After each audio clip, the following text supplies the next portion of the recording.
I'm Skylar, 29, female, and my sister used my name to run an art scam with my parents' help. It started as most things in my family did with my younger sister, Olivia. For as long as I can remember, the world, or at least my parents' world, revolved around her.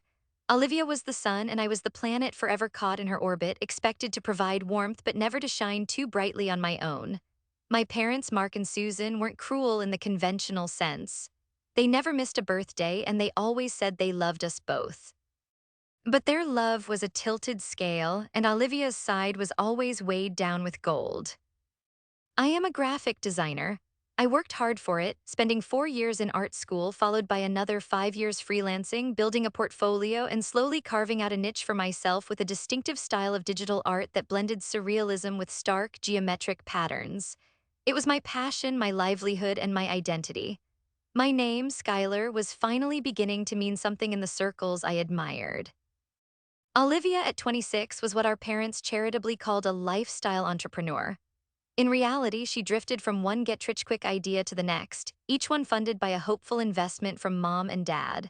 From a failed jewelry line made of imported plastic beads to an influencer career that never got more than a few hundred followers, Olivia's path was littered with expensive hobbies disguised as business ventures. And through it all, my parents were her unwavering cheerleaders. The favoritism wasn't a secret. It was just a fact of life in our household, as plain and solid as the dining room table. I remember when I was 10, I spent a whole month saving my allowance to buy a set of professional-grade colored pencils. They were my most prized possession. One afternoon, I came home from school to find them snapped in half, their vibrant cores crushed into the living room carpet. Olivia, then 7, stood nearby, looking bored. When I cried out, my mother rushed in, saw the mess, and immediately turned to me. "Skylar, you know Olivia loves to draw with you. You should have shared them." It didn't matter that Olivia had destroyed them. The lesson was clear. My things were not truly my own if Olivia wanted them, and my feelings were secondary to hers. Another time, when I was 17, I won a regional art competition. It came with a small scholarship and a certificate.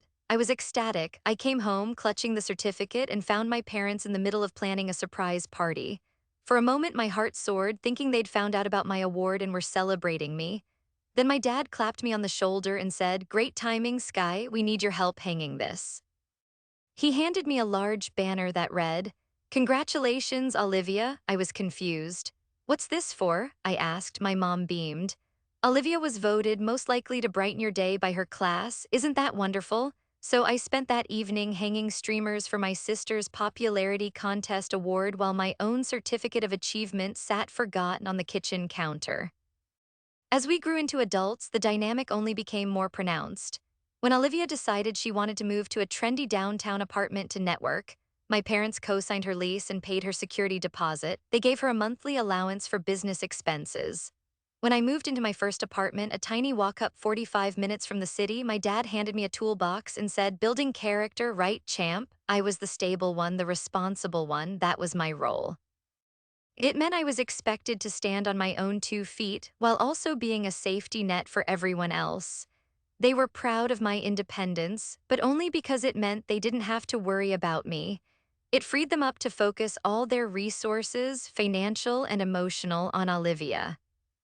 I had long since accepted this. It stung, but I had built a life for myself that I was proud of. I had my work, my apartment, and a close circle of friends who felt more like family. My best friend Ben, a sharp and fiercely loyal lawyer I'd known since kindergarten, was my true north. He saw the family dynamic for what it was and always had my back. I kept my relationship with my family polite and at a safe distance. We had Sunday dinners once a month, where I would listen to the latest updates on Olivia's grand plans and my parents' unwavering belief in her imminent success. I would nod, smile, and talk about my own work only if asked, keeping my answers brief so as not to seem like I was bragging. It was a delicate, silent truce I had made with myself to keep the peace. I didn't realize that peace was about to be shattered in the most unimaginable way. The trouble started subtly, a faint, discordant note in the background music of my life. It began with an email. The subject line was "Commission Inquiry Urgent," and the sender was a name I didn't recognize. "Arthur Vance." The email was effusive, praising my recent series of abstract landscapes, pieces I had never created. Dear Skylar, it read, I was absolutely captivated by your Crimson Dawn collection I saw for sale on ArtSphere. The emotional depth is staggering. I am a private collector and would be honored to commission a similar piece for my wife's birthday. Price is no object. I frowned, my fingers hovering over the keyboard. ArtSphere? I had a professional portfolio on a curated design site, but I'd never heard of ArtSphere, and I had certainly never created a Crimson Dawn collection. My style was more geometric, less painterly. I figured it was a simple case of mistaken identity, an easy mistake to make. I replied politely, Dear Mr. Vance, thank you for your kind words, but I believe you may have the wrong artist. I don't have a portfolio on ArtSphere, nor have I created the collection you mentioned. Perhaps there is another artist named Skylar. Best of luck in your search. I sent the email and thought nothing more of it. A week later, another one arrived, this time from a Gallery Monet based in Chicago. They were interested in my availability for a solo exhibition referencing a series of ethereal portraits that had been generating significant buzz online. Again, these were not my works. Again, I sent a polite correction. A flicker of unease began to stir within me. It was strange for my name to be mistaken twice in such a short period, especially for specific art collections. Curiosity piqued, I typed Skylar and ArtSphere into a search engine.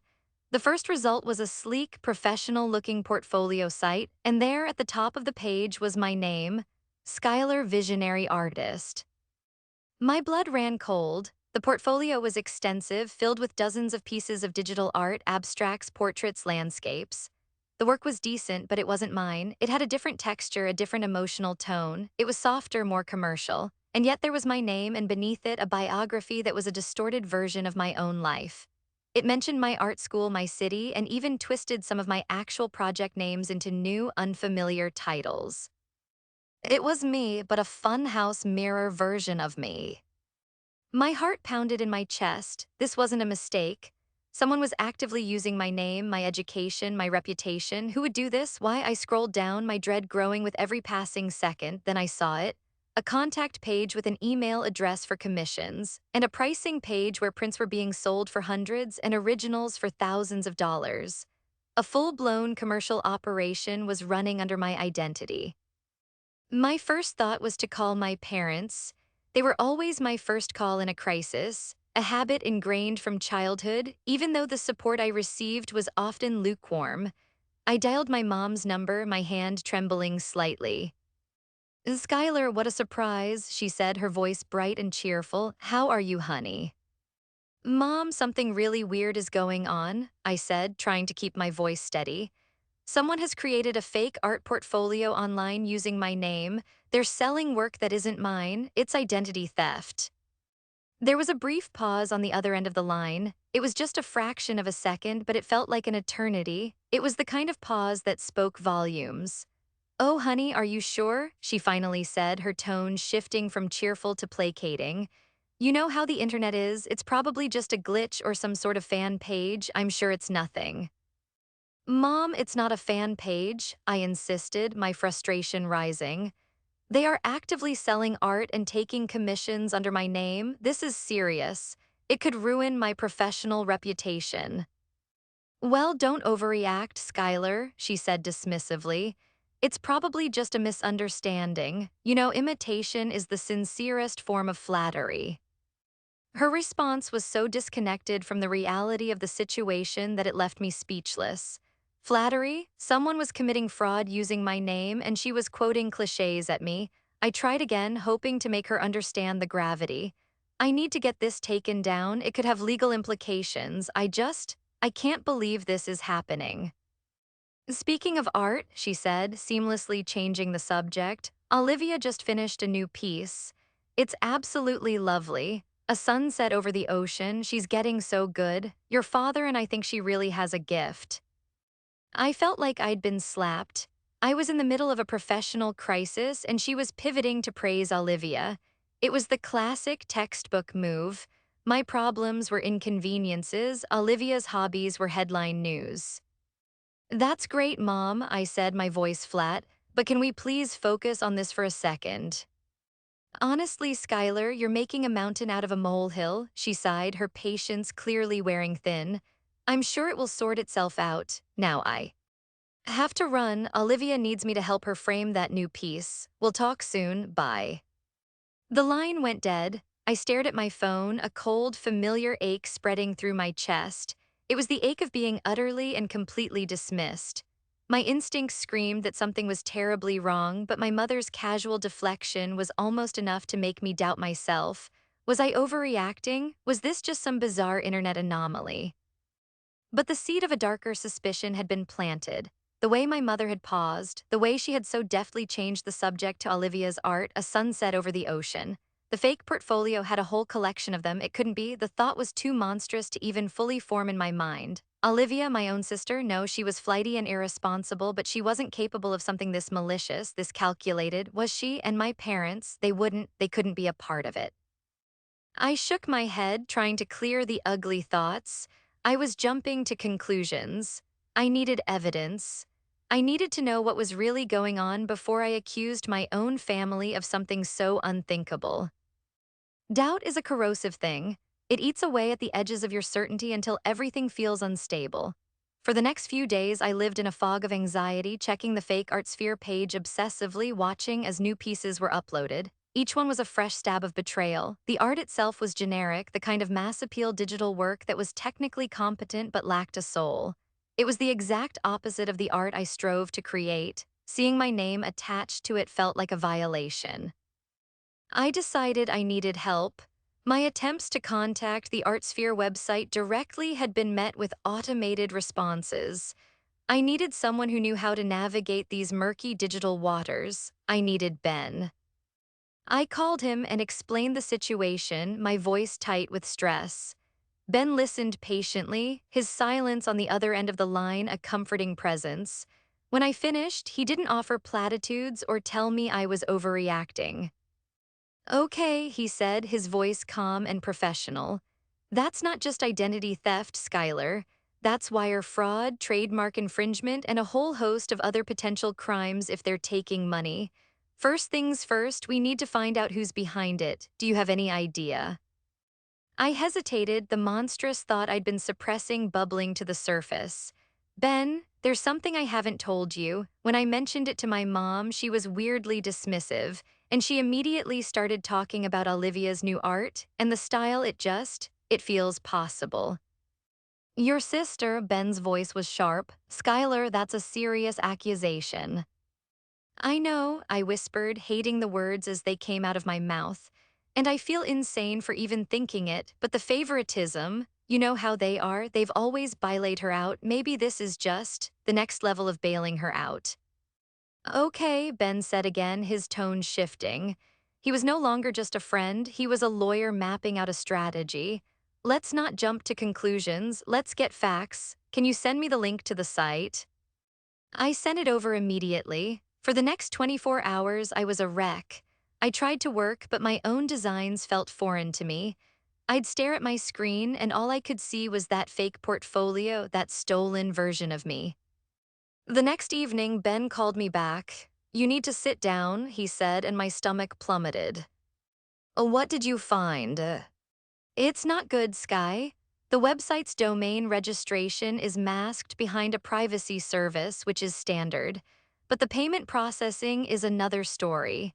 The money from the sales on ArtSphere is being funneled through a third-party payment gateway to a bank account. Can you see whose account it is? I asked, holding my breath. Not directly, not without a subpoena, Ben said, but I was able to trace the IP address that's being used to upload the new artwork to the site. He paused. The IP address is registered to your parents' home address. The world tilted on its axis. I sank into my desk chair, the phone feeling slick in my sweaty palm. It wasn't just a suspicion anymore, it was a fact. The uploads were coming from my parents' house. Oh my God, I whispered. There's more, Ben said gently. I did some digging on the ArtSphere platform itself. It's a legitimate site, but the seller profile for Skylar was created about 6 months ago. I cross-referenced the dates of the first uploads with Olivia's social media. On the same day the first Crimson Dawn piece was posted, Olivia posted a photo of herself on Instagram with the caption, "Big things coming. So excited to finally turn my passion into a business. Artist life girl boss." It all clicked into place, a horrifying mosaic of deceit. Olivia was the artist. She was creating these generic pieces, and my parents were helping her, letting her use their internet. To upload them to a site where she was using my name, my established, hard-earned name, to give herself a veneer of credibility. They weren't just bailing her out anymore. They were actively participating in a scam against me. What do I do? My voice was barely audible. I felt small and powerless, a 10-year-old girl again, staring at her broken pencils. Legally, we have a clear path, Ben explained. We can send a cease and desist letter to the website and to your parents' address. We can report it as fraud, but Skylar, before we do any of that, you need to decide what you want to do personally. This is your family. His words hung in the air, my family. The people who were supposed to protect me, who were supposed to be my biggest supporters, were actively undermining me for the benefit of my sister. The dismissal from my mother on the phone wasn't just her being thoughtless, it was active deception. She knew. She knew the entire time we were talking that the fake portfolio was a scheme being run out of her own living room. The pain of it was a physical thing, a heavy weight pressing down on my chest, making it hard to breathe. It wasn't just about the art or the money, it was the casual cruelty of it.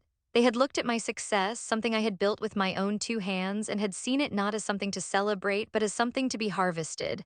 A resource to be plundered for Olivia. I was the stable one, so I could take the hit. My sadness began to curdle, hardening into something cold and sharp. Resolve. I'm going to talk to them, I told Ben. I need to hear them say it. I need to look them in the eye and make them explain this to me.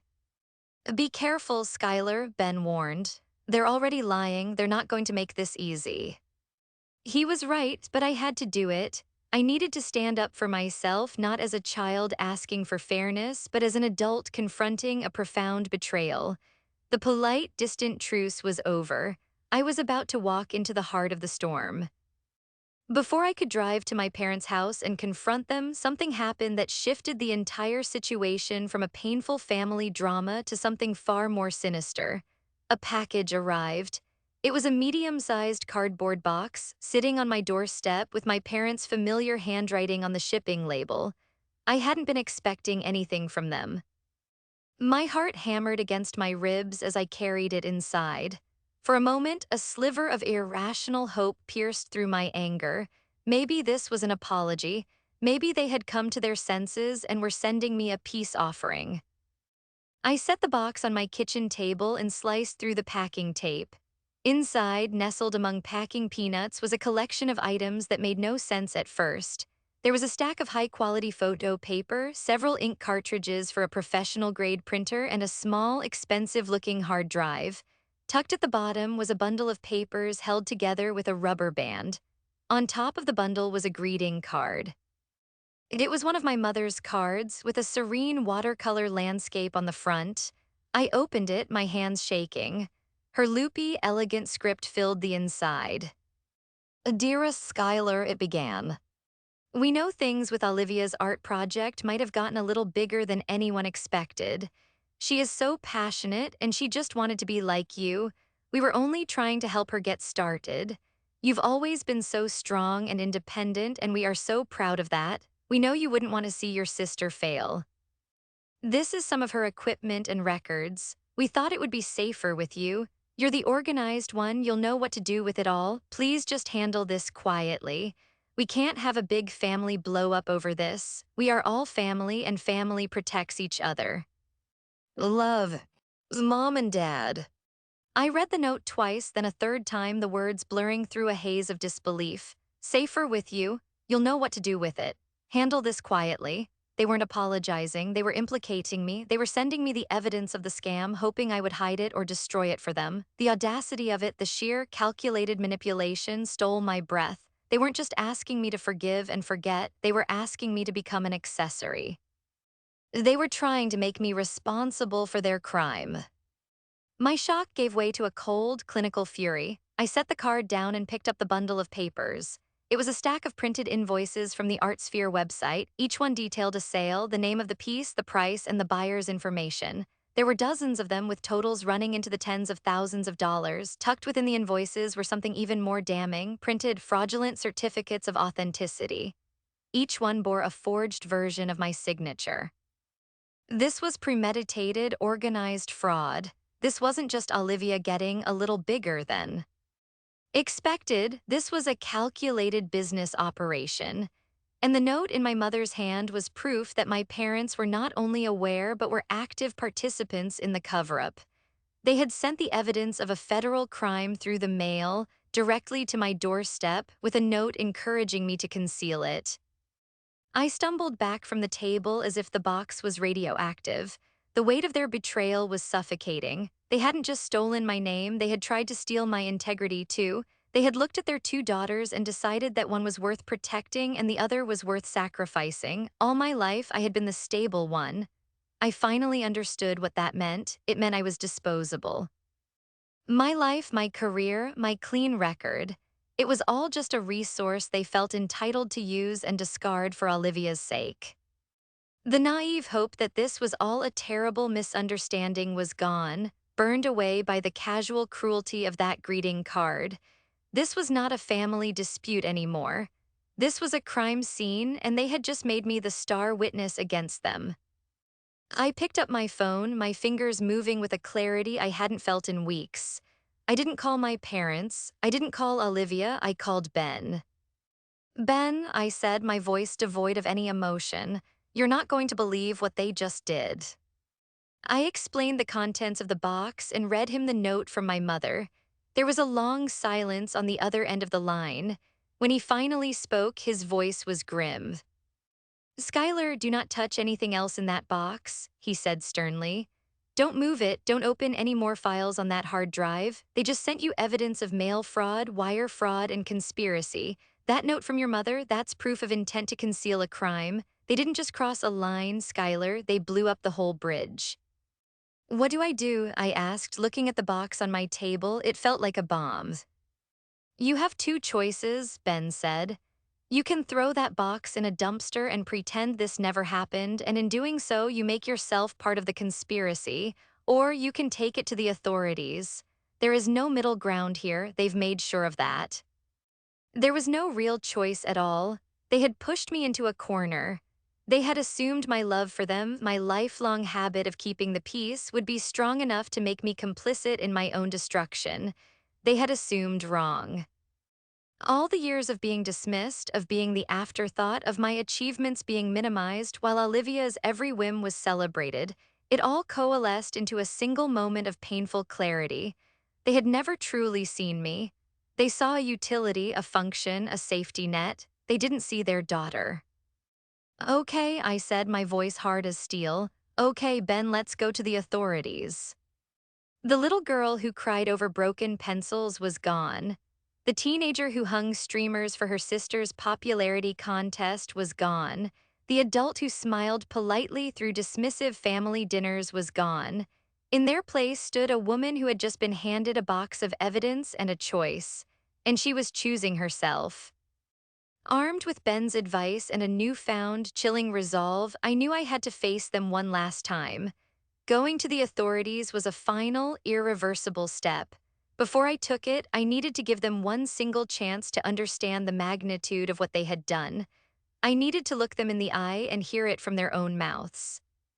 I drove to their house, the box of evidence sitting in my passenger seat like a silent accuser. The familiar tree-lined street and the perfectly manicured lawn of my childhood home felt alien, like the set of a movie I was no longer a part of. Olivia's car was in the driveway next to my dad's truck. Perfect, they were all here. I didn't bother knocking. I used my old key and walked straight in. They were in the living room, laughing at something on the television. My mother, my father, and Olivia, a perfect family portrait. They all looked up in surprise as I entered. Skylar, you didn't say you were coming over. my mother said, her smile faltering slightly as she saw the expression on my face. We need to talk, I said, my voice dangerously calm. I walked over to the coffee table and placed the cardboard box on its surface with a thud. Olivia's eyes widened, my father frowned, my mother's face went pale, they recognized the box. What is this, Skylar? My father asked, his voice attempting a tone of paternal authority that no longer had any effect on me. This, I said, pulling out the greeting card and holding it up, is a confession. And this, I added, pulling out the stack of fraudulent invoices and certificates of authenticity, is the evidence. I laid the papers out on the table. The forged signatures, the dollar amounts, the fake company name, all of it exposed under the warm lamplight of their cozy living room. Olivia shrank back on the sofa, looking at my mother with panicked eyes. My mother stood up, wringing her hands. Now, Skylar, let's not be dramatic. Dramatic? I let out a short, sharp laugh devoid of any humor. You sent me evidence of a federal crime and asked me to handle it. You think that's dramatic? I think the district attorney might have a different word for it. We were just trying to help your sister, my father boomed, his face turning red. Olivia has had a tough time, she has real talent, and she just needed a little boost, a recognizable name to get her foot in the door, your name. My name, I repeated, my voice rising. My name is not a resource for you to plunder. The reputation I spent years building is not a boost for you to give to her because she's had a tough time. I had a tough time too. I worked 2 jobs to get through art school. I stayed up all night working on my portfolio while she was out spending your money on another failed project. Where was my boost, Dad? That's different, my mother said softly, her eyes pleading. You're strong, you've always been so capable, we never had to worry about you. You never had to worry about me, so you decided to give me something to worry about? I shot back, my voice trembling with rage. You decided to risk my entire career, my freedom, and my future so that Olivia wouldn't have to face the consequences of her own actions? That's not helping her. It's crippling her, and it's destroying me. I turned to Olivia, who was now openly crying, her face buried in a cushion. Did you ever once think about me, Olivia? Did you ever stop for 1 second and think, this is my sister, I shouldn't be doing this to her? She mumbled something into the cushion. I just wanted to be like you, she sobbed. Everyone always talks about how successful you are, I wanted that too. You wanted my success, but you weren't willing to do the work, I said, the cold truth of it settling in my bones. So you stole it, and Mom and Dad helped you. They held the ladder while you robbed my house. That's enough, my father shouted, stepping forward. She is your sister, and we are your parents. Families are supposed to forgive. You are tearing this family apart over a few silly drawings. The condescension, the complete refusal to see the gravity of their actions was the final straw. My heartbreak hardened into something unbreakable. No, I said, my voice dropping to a low, steady tone. You're wrong. First, these silly drawings have generated over $50,000 in fraudulent income. Second, I am not the one tearing this family apart. You 3 did that when you decided to build a business on a foundation of lies, using my name as your primary asset. You tore this family apart when you sent this box to my house, hoping I would be foolish or weak enough to take the fall for you. I looked at each of them, my gaze lingering on my parents. You talk about family protecting each other, but you didn't protect me. You protected her from me. You chose a side. You made it clear who matters and who is disposable. I gathered the papers and the hard drive from the table and placed them carefully back in the box. I came here to give you one last chance, to see if there was any remorse, any understanding of the damage you have caused. But there isn't. You don't think you've done anything wrong. I picked up the box. So I'm going to do what you should have done in the first place. I'm going to protect my name, and I'm going to let the consequences fall where they may. My mother let out a small gasp. Skylar, no, you wouldn't, please. I looked at her, at the woman who had chosen to sacrifice her daughter's integrity for the sake of her other daughter's comfort. The love I had for her was still there, a phantom limb that ached with a pain I would likely carry forever. But it was overshadowed by the profound, icy certainty that I could never trust her again. Oh, watch me, I said. I turned and walked out the door, leaving the three of them standing in stunned silence in the wreckage of the family they had broken. I didn't look back. The day after the confrontation was the longest day of my life. I met Ben at his office, the box of evidence sitting between us on his polished mahogany desk. My hands were steady, but inside I was a churning sea of turmoil. Every instinct screamed at me to run, to go home, and pretend none of this had ever happened. But my resolve, born from years of quiet injustice, held firm. Ben had already arranged a meeting with a contact he had at the U.S. Postal Inspection Service, the law enforcement arm of the Postal Service. Sending fraudulent materials with intent to conceal a crime through the mail is their exact jurisdiction, he explained. They don't mess around. Walking into the federal building felt surreal. I, Skylar, the rule follower, the responsible one, was about to file a criminal complaint against my own family. We sat in a sterile, impersonal room with two inspectors, a man and a woman, who listened with stoic patience as I recounted the entire story. I started with the strange emails, the discovery of the fake website, and my mother's dismissive phone call. My voice was monotone, clinical. Then I opened the box. I laid out the invoices, the forged certificates, and the hard drive. Finally, I placed the greeting card from my mother on the table. They sent this to me yesterday, I said. They wanted me to hide the evidence. The female inspector picked up the card, reading it carefully. She looked from the card to me, and for the first time, her professional demeanor softened into something that looked like sympathy. "This must be very difficult for you, miss," she said. I just nodded, unable to speak. They took the box and its contents as evidence. They told me they would open a formal investigation. They took my statement, had me sign several forms, and then, just like that, it was over. The wheels of justice had been set in motion, and I could no longer stop them.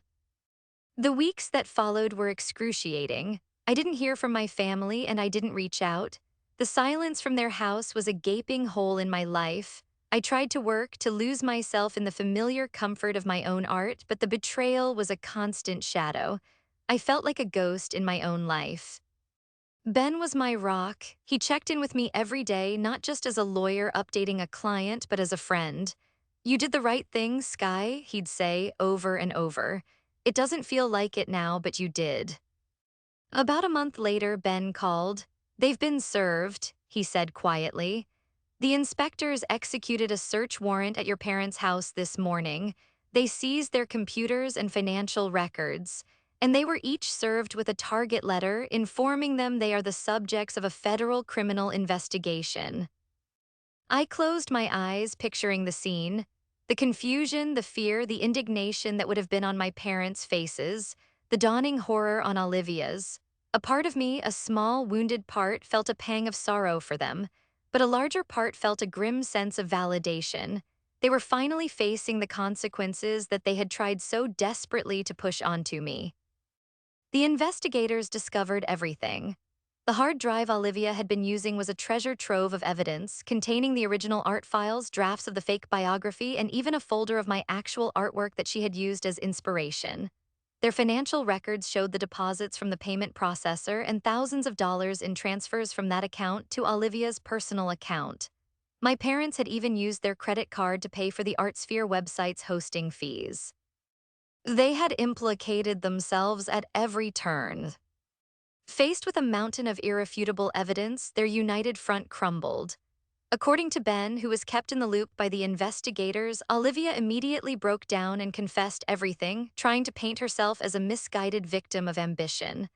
My parents, however, tried to maintain their innocence, claiming they had no idea Olivia was using my name and thought they were just supporting her art hobby. But the greeting card they sent me, the one asking me to handle everything, made that lie impossible to sustain. It was direct proof of their conspiracy to conceal the crime. The authorities offered them a plea deal to avoid a lengthy and public trial. Olivia would plead guilty to multiple counts of wire fraud and aggravated identity theft. My parents would plead guilty to conspiracy to commit mail fraud. They would all have to pay full restitution to the victims who had purchased the fraudulent art, and they would all be facing sentencing, which could include hefty fines, probation, or even jail time. They took the deal, the scam was over, my name was cleared, but the cost was immense. I had my reputation back, but I had lost my family. The sentencing happened on a gray Tuesday in November. I didn't go. Ben went on my behalf to provide a victim impact statement that I had written but couldn't bear to deliver myself. In it, I didn't ask for vengeance. I simply stated the facts, the professional damage, the emotional distress, and the profound breach of trust that felt like a wound that might never heal. Ben called me as soon as it was over. Olivia was sentenced to 2 years of probation, 500 hours of community service, and was ordered to pay back every cent of the $53,000 she had scammed from buyers. My parents, due to their role as conspirators and their attempt to obstruct justice by sending me the evidence, received a harsher sentence than they expected. 3 years of probation, a significant fine, and my father was sentenced to 90 days of house arrest with an ankle monitor.